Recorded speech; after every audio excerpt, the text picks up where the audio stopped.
एक विचारवंत, लेखक, पत्रकार, धर्मसुधारक, परखड वक्ते, इतिहास संशोधक, समाजसुधारक, संयुक्त महाराष्ट्र आंदोलनातील प्रमुख नेते आणि महाराष्ट्रातील पुरोगामी विचारांच्या चळवळीतील अग्रणी अशी अनेक विशेषणं ज्या नावाला दिली जातात ते नाव म्हणजे केशव सीताराम ठाकरे उर्फ प्रबोधनकार ठाकरे. खरं तर हे नाव माहीत नसेल असं एकही मराठी घर अख्ख्या महाराष्ट्रात नसेल.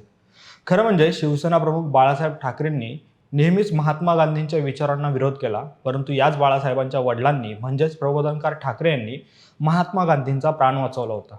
हे तुम्हाला माहिती आहे का? तर तो प्रसंग नेमका कधी आणि कुठे घडला होता याबद्दलचा किस्सा जाणून घेणार आहोत या व्हिडिओमधून. त्यामुळे तुम्ही हा व्हिडिओ शेवटपर्यंत नक्की बघा. नमस्कार, मी अरविंद आणि तुम्ही पाहत आहात महा टॉक्स. तर प्रबोधनकार ठाकरे यांनी महात्मा गांधींचा जीव वाचवला होता तो प्रसंग आहे साल 1938 मधला. सविनय कायदेभंग चळवळ मागे घेतलेल्या गांधीजींनी त्यावेळी अस्पृश्यता निर्मूलन करण्याचा कार्यक्रम हाती घेतला होता व त्यासाठी देशभरात त्यांचे दौरे सुरू होते. आणि असाच एक दौरा त्यांनी महाराष्ट्रातील अकोला जिल्ह्यात एके दिवशी नियोजित केला होता. आणि योगायोगाने नेमक्या त्याच दिवशी प्रबोधनकार ठाकरे सुद्धा वॉर्डन इन्शुरन्स या विमा कंपनीचे एजन्सी सुप्रिंटेंडंट म्हणून काही कामानिमित्त अकोला येथे गेले होते व तेथे त्यांच्या एका मित्राने नुकताच छापखाना सुरू केला होता म्हणून तो पाहण्यासाठी प्रबोधनकार त्या मित्राकडे गेले होते. व तिथे गेल्यावर त्या मित्राशी गप्पा मारताना प्रबोधनकारांना असे समजले की आज सायंकाळी महात्मा गांधी या ठिकाणी येणार आहेत व उद्या सकाळी त्यांची सभा होणार आहे. त्यामुळे गांधींचा निषेध करण्यासाठी येथील काही तरुणांनी छापखान्यात काळे झेंडे तसेच जाडजूड काठ्या आणून ठेवले आहेत.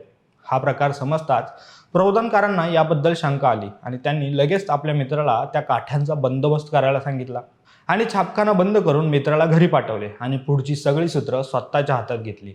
त्यानंतर प्रबोधनकारांनी तेथील काही पोलीस अधिकाऱ्यांशी चर्चा केली व गांधीजी ज्या मार्गाने येणार आहेत त्याची पाहणी केली. तसेच गांधीजींसाठी नेमका बंदोबस्त कसा आहे याचे नियोजन समजून घेतले.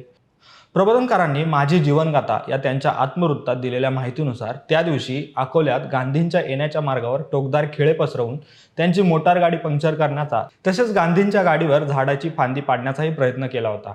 परंतु गांधीजी निवासाच्या ठिकाणी सुखरूप पोहोचले. दुसऱ्या दिवशी सकाळी ज्या भाटिया मैदानावर गांधीजी सभा घेणार होते तेथून हे ठिकाण अगदी जवळ होते. खरं तर गांधींनी हरिजन उद्धाराचा प्रश्न हाती घेतला आहे म्हणून काही ऑर्थोडॉक्स लोकांचा एवढा संताप झाला आहे अशी प्रतिक्रिया एका इन्स्पेक्टरने त्यावेळी प्रबोधनकारांना दिली होती. तर दुसऱ्या दिवशी सभास्थानी गर्दी जमायला सुरुवात झाली. गांधीजींना पाहण्यासाठी आसपासच्या खेड्यातून लाखो लोक आले होते व गांधीजींची वाट पाहत मैदानात बसले होते. परंतु प्रबोधनकार ठाकरे थेट गांधी जेथे मुक्कामी थांबले होते तेथे पोहोचले आणि पाहतात तर काय, गांधी ज्या घरात थांबले होते त्या घराच्या अंगणात 40 ते 50 तरुण उघड्या अंगाने जोरजोरात घोषणा देत होते, जायचे असेल तर आमच्या छातीवरून जा. त्यामुळे गांधीजींना बाहेर पडून सभास्थानी जायला रस्ताच नव्हता. तर बाहेर रस्त्यावर पोलीस हा सगळा तमाशा बघत उभे होते. मग प्रबोधनकारांनी त्या सगळ्यांना विनवणी केली की रस्ता सोडा आणि गांधीजींना जाऊ द्या, परंतु त्यांनी आपल्या घोषणा सुरूच ठेवल्या. खरं तर गांधींना काही करून सभेच्या ठिकाणी घेऊन जावेच लागणार होते. त्यामुळे ठाकरेंनी पोलिसांशी चर्चा केली आणि पोलिसांना विचारले की मी सांगतो तसे कराल का, कारण आता पाप पुण्याचा प्रश्न नाहीये. आणि प्रबोधनकार ठाकरे बेधडक त्यांच्या छातीवरून बूट आपटत चालत निघाले आणि पाठोपाठ पोलिसांनी सुद्धा तेच केले व प्रबोधनकार ठाकरे गांधींपर्यंत पोहोचले. आणि गांधीजी ज्या घरात थांबले होते त्या घराच्या मागील गल्लीतून जिथे जास्त रहदारी नव्हती तेथून सभास्थानापर्यंत गांधींना सुरक्षितपणे रवाना केले आणि पुढील 2 ते 3 मिनिटातच महात्मा गांधी की जय अशा घोषणा मैदानावर होऊ लागल्या. आणि या घोषणा कानी पडताच अंगणातले सत्याग्रही उठून बाहेर पडू लागले, परंतु पोलिसांनी त्यांना अडवून धरले आणि मग गांधींची सभा सुरळीत आणि सुखरूप पार पडली. तर प्रबोधनकार ठाकरे यांनीही घडलेल्या या घटनेचा पाढा स्पष्ट बोलून विरोधकांच्या या हीन वृत्तीचा ठाकरी शैलीत खरपूस समाचार घेतला. खरं तर प्रबोधनकार ठाकरे कधीच गांधीवादी नव्हते आणि काँग्रेस निष्ठाही नव्हते, परंतु तरी देखील त्यांना महात्मा गांधींचा आदर होता. त्यांनी जीवनभर पुरोगामी विचाराचा वारसा पुढे नेत महाराष्ट्राचे प्रबोधन केले.